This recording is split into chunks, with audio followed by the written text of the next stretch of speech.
We now move on to our fourth speaker. Our fourth speaker will be, and she's handling level 5. The objective is to practice developing and presenting a longer speech, like Toastmasters business. Time limit 18 to 22 minutes to be evaluated by Les Aquino, distinguished Toastmaster. Let's give it up for Toastmaster Ella Coors. Ella. Hi, good afternoon. The past weeks and months has led us to go into a very big change. The question is, how do we transition from here to where we are going? There will be a lot of questions, and I'm afraid that there will be questions that will be left unanswered. How do you feel about the pandemic? How do you feel about the lockdown? How do you feel about this contagion that has engulfed not only locally, not only us, but the whole world? Anxiety is the best description, this best adjective that describes how I feel. And why do I feel this way? Because everybody feels anxious, everybody feels and undergoes the same experience that we are having today. The impact is tremendous in our lives. It feels like time stood still since the start of the pandemic. It was still and quiet. We are left wondering when we can go back to those unfinished projects and unfinished business that we have left, unresolved, unanswered, unresponded. From multitasking, we have become multi-worrying. I spoke to my friends and families who are now undergoing a different change of lifestyle. Their children, not the future of their children, our children are the main concern. Doing development programs that I have been into that aims to address the problem of school dropout, to keep students from being out of school, has become ironic because now everybody is out of school. How can we solve this kind of problem? How do we address it? Children or young people especially are struggling to express themselves. I just wish that all of them could join the Toastmasters so we can have junior Toastmasters. And I'm having a lot of ideas and dreams in myself. And what will happen if the subjects online, the online subjects that they are taking, are all academic? Don't we need non-academic subjects too?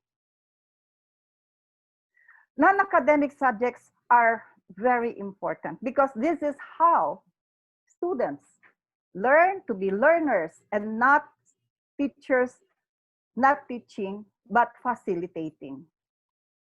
I became an accidental teacher along the line that I am doing. As a development program manager and director, I started to think about not teaching, but facilitating learning so that students will be at the center of the learning.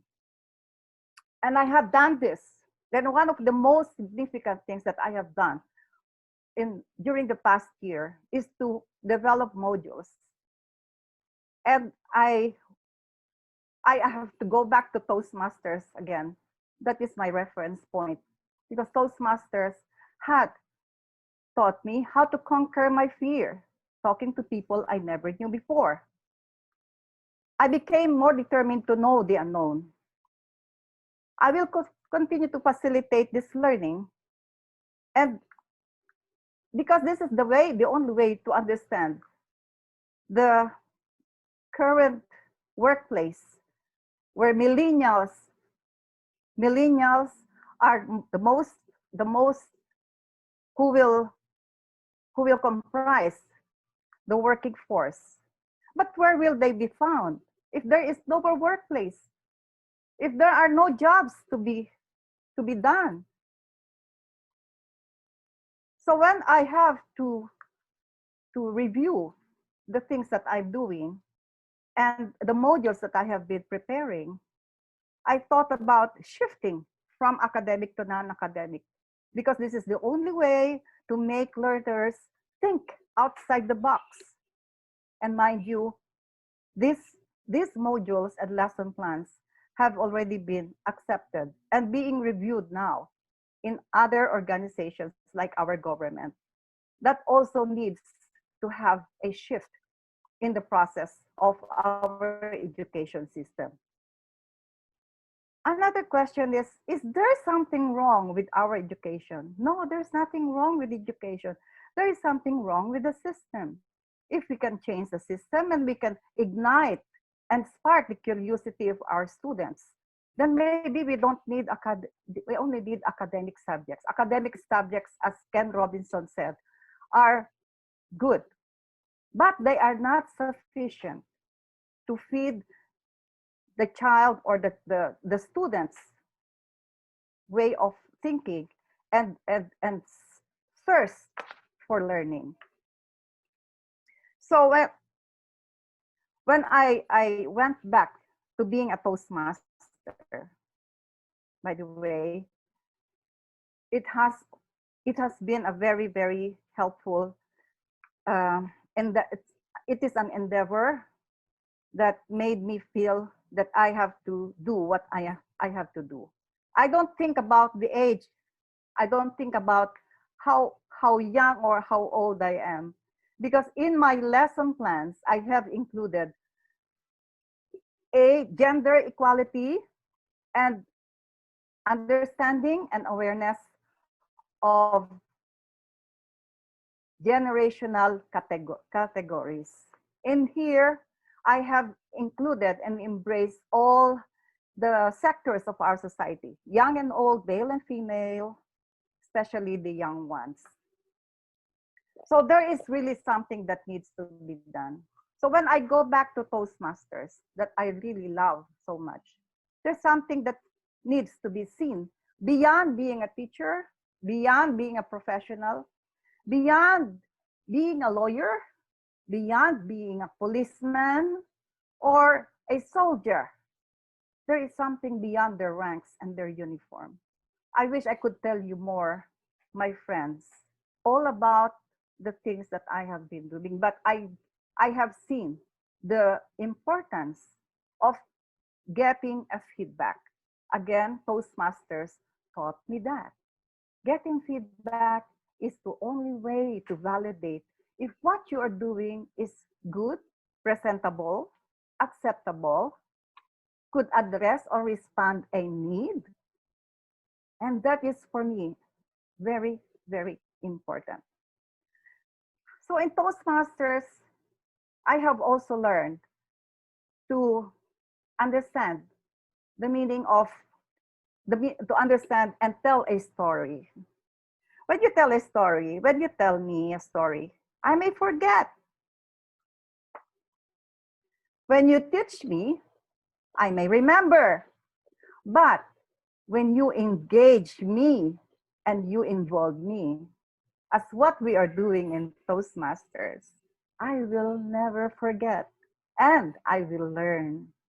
Ladies and gentlemen, I'd like to invite you with this collective kind of idea that we need to be collaborative, we need to collaborate, we need to cooperate, we need to hold our hands together to see and to go through a transition where everybody will understand that the system of our education that was patterned during the time of industrialization needs to be changed.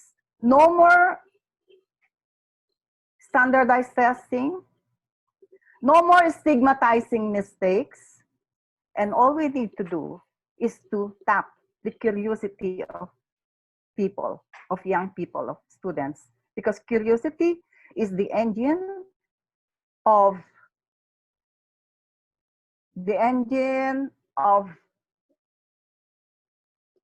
new dimension. It is the engine of education. And so when I said Toastmasters, there's no business like Toastmasters business. The business that we are into is something that the more you give, the more you receive. The more you know, the more you become, the more you know yourself, the more you can impart knowledge, wisdom to others. Good afternoon, Toastmasters, my fellow Toastmasters and friends. I will entertain some questions if you would please to give me some questions, to raise some concerns. So I have a question, Toastmaster Ella. Yes, Toastmaster Jeff. Okay, Raul. So Toastmaster Ella. Toastmaster, sorry. Have you taken any steps to so that certain learning institutions can follow your idea about learning through discovery? Please.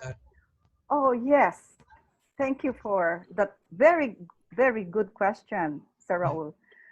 As a matter of fact, we have conducted the workshop for public school students, wherein they will learn they will learn things that are outside their books. We did that for 6 sessions last year, and Nasuha was also one of them, because this is under the umbrella of the Liwanag ng Buhay Foundation, which is the Young Minds Without Borders. So that was our first project, to conduct a workshop where we have in our class 150 grade 10 students. And it was very, very successful because the principals and the school authorities have helped us to organize the students in the class, not in the classroom, but in the audiovisual room, where they can accommodate up to 300 students at a time.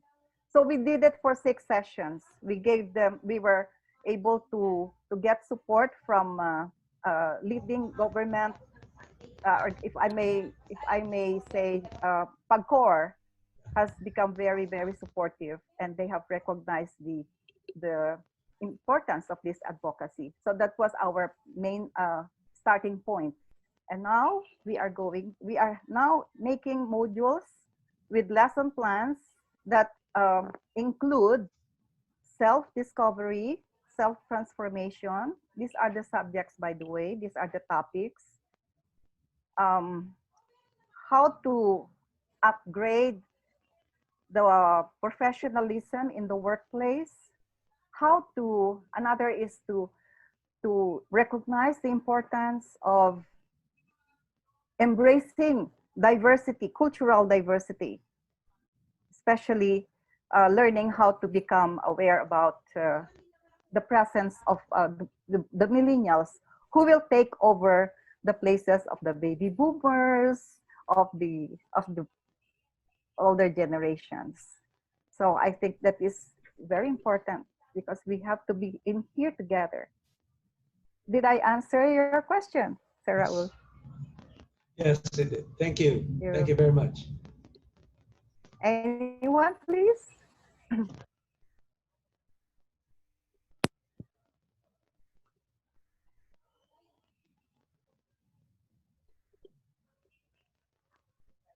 Teresa, do you have a question? I see Jeff is into deep thinking. What is it that, yes? May I ask a question? Yes, Jeff. Okay. Sure, with So pleasure. your topic is there's no business like Toastmaster business. Is Toastmaster a business? Because the entity of Toastmaster is I think it's a non-profit organization. So how do you relate the NGO to the business? Oh, yes. Thank you. Thank you for the question, Jeff. I do understand that the business, the meaning of business, would be would solely refer to businesses like companies, you know. But I believe that even families can be referred to as business.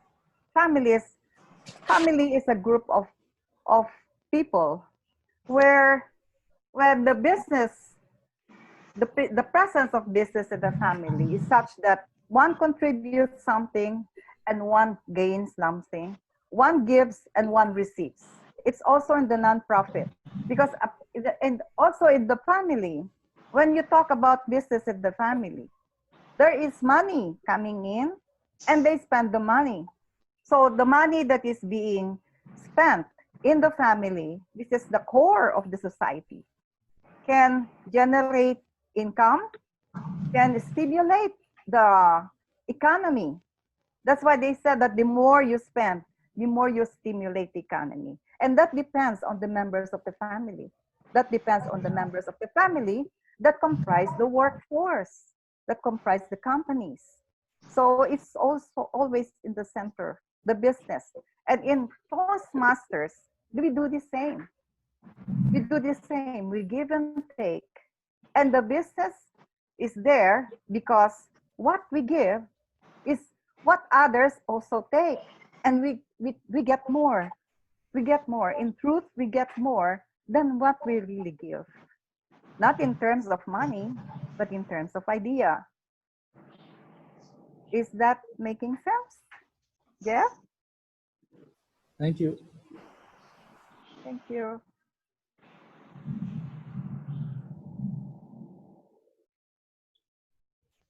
Anyone else? Leia, I can sense your mind is attuned to my way of thinking. Also, Evangeline. Do I sense more? Miss Ella, Yes, Leia. Miss Leia. I'm hoping to know what is your most favorite project that you have conducted.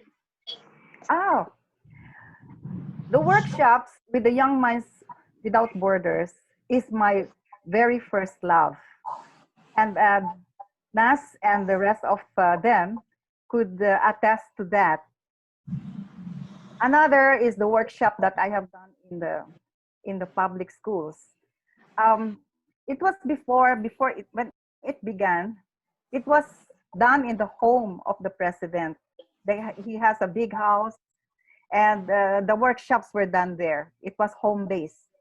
So when things changed, the founding members of the foundation thought about going to the schools instead of the students coming to the workshop at home. So they said there should be some changes. So they did it, and so they had more participants. They even included the teachers, and they got a very good feedback. So hopefully they will again be able to get the support of their providers, their funders, if I should say. That is my now we are working on the organization of our policemen, and the proposal is already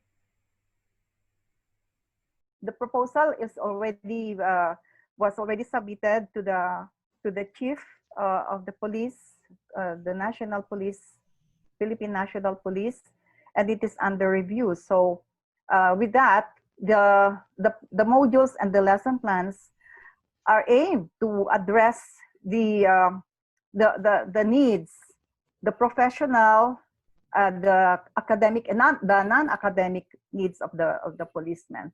So we had developed and designed the modules to address those concerns. We do not want to say it would be foible to say that this is just for those who are erring policemen. No, we do not want to stigmatize mistakes. We do not want to label them.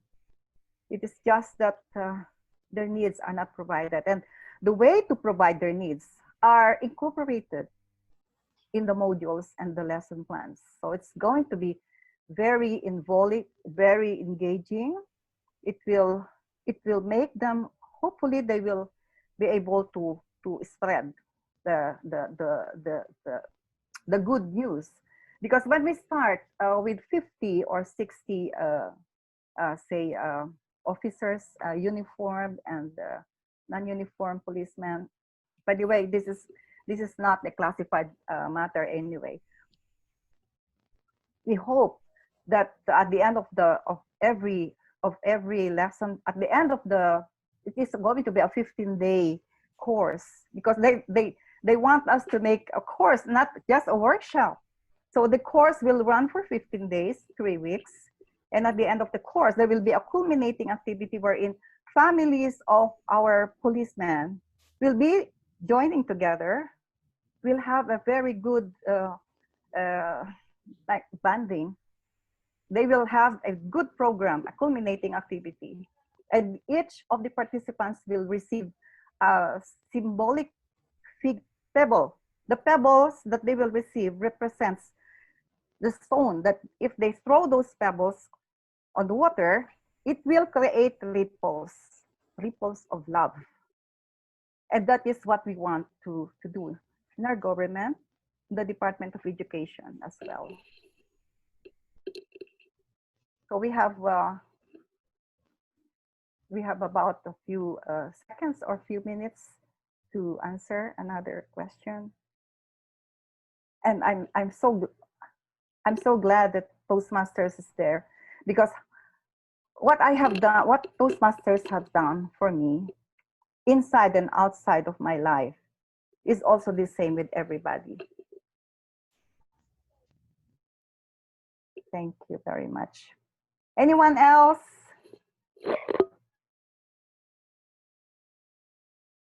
And I'm inviting you to join me also, because we will need more speakers for for the modules and for the course that we are doing. If you please do, yeah. Thank you. With that, Toastmasters, back to you. Good afternoon. Sorry. Thank you, Miss Ella.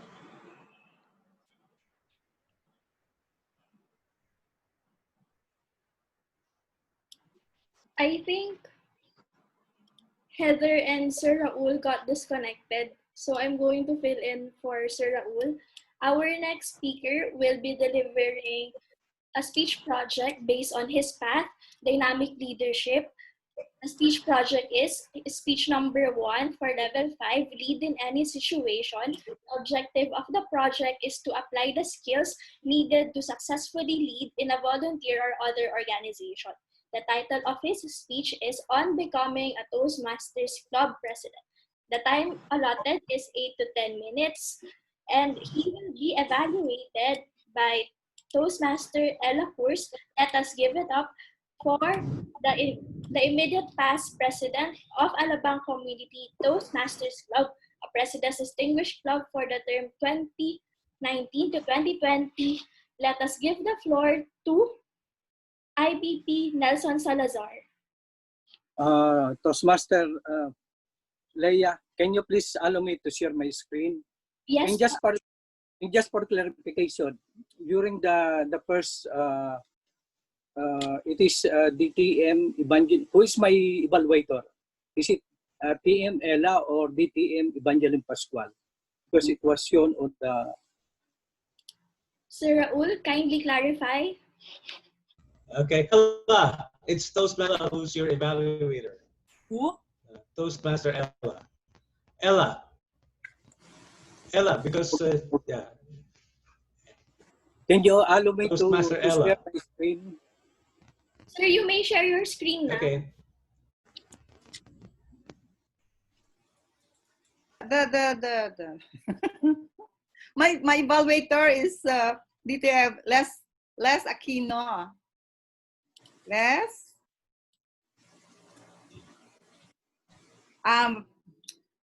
Will I evaluate or Evangeline? DTF No, Evangeline? this is your volunteer evaluate Master Newton, right? Yeah, we can do You both. were Yeah, we can do both. We can become. Is that possible? no, yeah, you will evaluate Toaster Nelson. Ella. Yes. Okay. Thank you. Come. Yeah. On to you, Nelson. Okay. The author of Situational Leadership, Kenneth Blanchard and Paul Hersey, once said that effective leaders need to be flexible and must adapt themselves according to the situation. Fellow Toastmasters, guests, ladies and gentlemen, good afternoon. When I became the president of Alabang Community Toastmaster last year, I needed that flexibility and adaptability to fulfill my presidency. My three goals when become the president is number one, to find a permanent venue for Alabang Community Toastmasters where members can deliver their speeches without any distraction. My second goal is to recruit and retain at least 30 strong members. And the third goal is for Alabang Community Toastmaster to qualify for its first President Distinguished Club Award program. And as I told you, I needed the flexibility and the adaptability to meet or to fulfill these requirements. But I'd like to share first, there are three things that I noticed when I joined Alabang Community Toastmaster. I'll show you first this slide.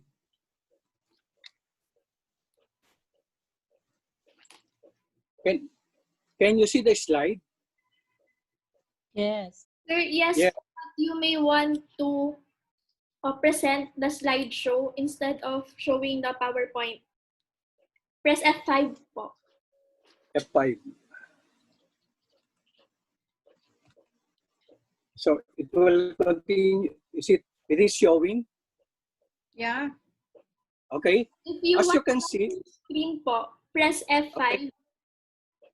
F5, so it's, okay. Let me check. So the slides will be on full screen. Okay. I can see it now. Okay, let me put it in full. Okay. This is the, okay. Okay, this is the first meeting we attended, Alabang Community Toastmaster on November 19 to 18. As a former Toastmaster who got a competent Toastmaster designation 30 years ago at Bayanihan Toastmaster Club, I was shocked to discover that the meeting was being held in an open restaurant. It was held in Molito, and there are only few members. I remember Toastmaster Ella, I met there, DTM Lolit, and later Dutch came also. As you can see, there are only 5 guests, including myself, and because during my Bayanihan days, we always meet in a private room. As you can see, these are our second meeting. As you can see, our present area director, Daniel Gorospe, deliver his prepared speech, and also our present division director, Ed Ramirez deliver his humorous speech. It was held at Molito. This is during the club officer training. We transferred to Crimson Hotel because I complained to DTM Lolit that the venue is not so good. So we transferred to Crimson Hotel, where it's a hotel and it is a very, the ambience is very good. But as you can see, there is there are a lot of guests, but we have only 3. But the problem with the venue is that there are a lot of distraction. So how did I solve this problem? I solved this problem when I became the president by finding a permanent location at Monrib office that is across Festival Mall. It is private and the members can deliver their speeches. The second problem, as you can see, there are very few members attending. And the members that attend, they attend once. As you can see the picture, there is an husband and wife team. They paid their dues and never return to the club anymore. So I have to, so that's my main goal, is to recruit and retain members. So I was able to do that by holding open houses. And I'd like to praise DTM Dats because he spearheaded this is our first open house at Crimson Hotel. This is a very successful open house and we got a lot of members. So as you can see, how can you recruit and how can you retain members? These are other meeting at the Crimson Hotel. So this is now at our permanent venue. There are a lot of people already, as you can see. And how can we retain members? That is by having bonding on attending training. This is one of the training conducted by the division. We have, as you can see, our guest is our the district governor, district director, and Andanga is one of our general evaluator. Anyway, the bottom line is we're able to recruit and retain some members. And also another challenges, the third challenges is that one of original charter member wants me to form another club because he wants to get to transform Alabang community to an online club, and she wants to get it. What I did to solve this problem is to ask experienced Toastmaster and area directors and district officer what I will do. So I just ignore it, and as one of the experienced Toastmaster told me that the club is not owned by anybody, it is owned by the members. So by doing it, as you can see, our club is able to recruit on the most, we got 29 active members, and we're able to accomplish the President Distinguished Award. I can say that, and we have that permanent value, permanent venue. So I was able to achieve my 2 goals out of 3, the permanent venue and the President Distinguished Club Award program, but I was not able to get the 30 strong members to retain for the club. But fellow Toastmasters, guests, future members of Alabang Community Toastmasters, you are very lucky today because the present club officer is led by a power team. At present, there are 4 DTM now at Alabang Community Toastmasters. there are one former district governor of the district division governor. The immediate division director is also a member, and we have the immediate area director is a member of our club in the APAS area director. So you are very lucky to be in the club now, and I can say leading a club by adopting flexibility and adaptability, you can fulfill your goal as a leader of any volunteer organization, especially a Toastmaster club like Alabang Community Toastmasters. Good afternoon, everybody. Thank you. Back to Thank you. Thank you very much. Immediate